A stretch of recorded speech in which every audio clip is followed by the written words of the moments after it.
조합제 TV 시청자 여러분 안녕하십니까? 2024년 7월 24일 밤 9시입니다. 오는 26일부터 8월 11일까지 프랑스 파리에서 제33회 올림픽이 열립니다. 하계 올림픽입니다. 올림픽이란 말이 나오니까 서울 올림픽 이야기가 이어지지 않을 수가 없습니다. 바로 1988년 9월 17일부터 10월 2일까지 열렸던 16일간의 서울 올림픽. 저희 세대로서는 잊을 수 없는 나날들이었습니다.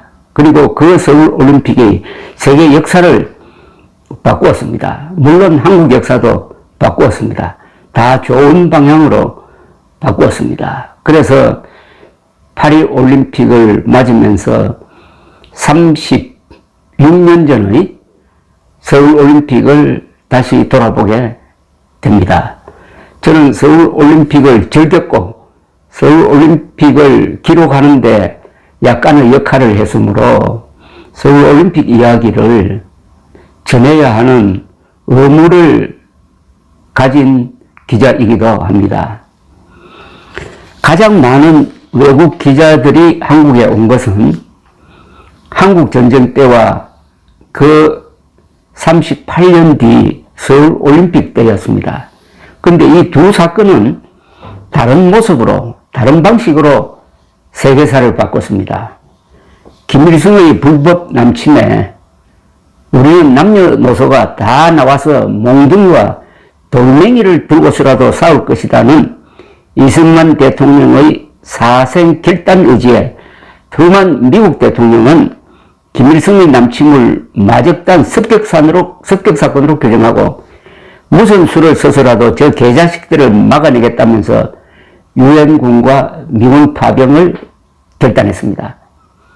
한미동맹이 없는 상태에서 한국이 1대3으로 소련, 중공, 북한을 상대하는 사이에 미국은 한국 파병과 동시에 대만 해협에 칠함대를 보내가지고 대만 수호를 결단합니다. 대만은 우리 덕분에 살았습니다. 일본은 한국전으로 경제가 부흥하고 서독이 재무장하며 느슨하던 나토는 지금과 같은 군사 동맹체로 강화되고 미국은 군사비를 4배로 늘려서 본격적인 대소련 군비 경쟁을 시작해가지고 1980년대 후반에 가면은 드디어 소련이 붕괴 조짐을 보입니다. 바로 이 세계사적 전환기에 한국이 주최한 서울올림픽이 화합과 전진, 벽을 넘어서라는 시대정신을 구현하면서 한국과 세계에 선한 영향력을 확산시켜 악의 제국을 무너뜨리는 데 이바지하게 되는 것입니다. 한국인은 6.25 항쟁으로 자유세계를 지켜내고 서울올림픽으로 국제공산체제를 흔들었습니다. 이보다 더한 드라마, 이보다 통쾌한 복수가 또 있겠습니까? 그런데 문제는 한국인들이 이 사실을 모르거나 애써 지우거나 숨기려고 한다는 점입니다. 영어로 말하면 The greatest story ever told, 가장 위대한 이야기인데 어떻게 된 판인지 한국에서는 The greatest story never told가 되고 있습니다. 국내적으로는 올림픽 준비 과정이 사회의 선진화, 화장실 문화 개선 등등, 그리고 정치 민주화, 그리고 대북, 북한에 대한 우리의 촉매제가 됩니다.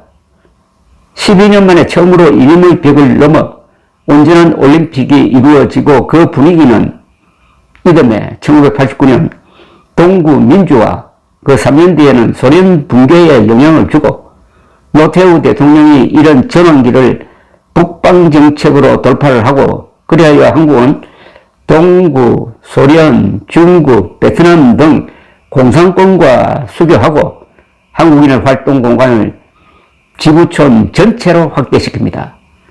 6.25 항전이 죽음을 극복한 드라마였다면 서울올림픽은 생명의 약동을 통하여 죽음의 세력을 물리친 달콤한 복수였습니다. 6.25 항전 서울올림픽 성공이 자유통일로 결실을 맺을 때 한국인의 세계 평화에 대한 기여는 완성될 것이지만은 파리올림픽을 계기로 36년 전을 돌아보니 더욱 커지기만 하는 것이 서울올림픽입니다. 큰 인물과 사건은 시간적 거리를 두고 봐야 전체상을 그릴 수 있듯이 서울올림픽도 그러합니다. 조선조를 지배한 위선적 명분론이 좌파의 개혁투쟁론과 결탁해가지고 삼국통일과 대한민국 건국 같은 민족사의 영광을 자학적으로 회칠하는 광풍 속에서 서울올림픽도 잊혀져 왔습니다. 이번에 제가 소개해 드리려고 하는 앞으로 몇 차례에 걸쳐서 박세직 서울올림픽 조직위원장에 대한 위키피디아와 나무위키의 기술은 거의 무시 수준이고 당연히 교과서에 실려야 할 이름이지만 흔적조차 나오지 않습니다. 올림픽 주제가 손에 손잡고 핸인핸드를 즐겨 부르고 세계 5대 조각공원으로 불리는 송파의 올림픽공원을 산책하면서도 이 두 개의 문화유산이 순전히 박세직 위원장의 지도력과 상상력으로 만들어진 것임을 아무도 몰라줍니다. 한국인이 몰라주니 외국인도 알아줄 리가 없습니다. 다행히 저는 서울올림픽의 성공을 위해서는 별로 한 일이 없지만 기록을 남기는 데는 약간의 역할을 하였습니다. 올림픽이 끝난 뒤 박세직 위원장은 안기부장과 서울시장 그리고 여당 국회의원을 지냈는데 올림픽 이야기를 정리하는데 저에게 도움을 요청하여서 취재 편집 분야에서 힘을 보탠 적이 있습니다. 그리하여 나온 책이 하늘과 땅 동서가 하나로라는 책이었습니다. 한 세대가 지나서 그러니까 그로부터 36년이 지나서 이 기록을 다시 읽어보았습니다. 아, 이제 이게 바로 역사구나. 이제 이게 서울올림픽이 역사가 되었구나 라는 감회가 밀려왔습니다. 소설가 이병주식으로 이야기하면 햇빛에 바래면은 역사가 되고 몰광에 물들면은 신화가 된다는데 올림픽은 신화가 아니라 우리의 일상 속에 살아있는 역사인 것입니다. 한국전쟁, 서울올림픽, 중화공업건설, 중동건설시장 진출, 새마을운동, 건강보험과 세계 최고의 의료 시스템 건설 같은 이야기들은 대한민국 세력이 기록을 정리하여 영원한 기억의 유산으로 가꾸고 물려주어야 할 의무가 있습니다. 3세대에 걸쳐 이룩한 인류 역사상 가장 위대한 이야기에 감동하는 이들이 많아질수록 국민들은 자부심과 책임감을 갖게 될 것입니다.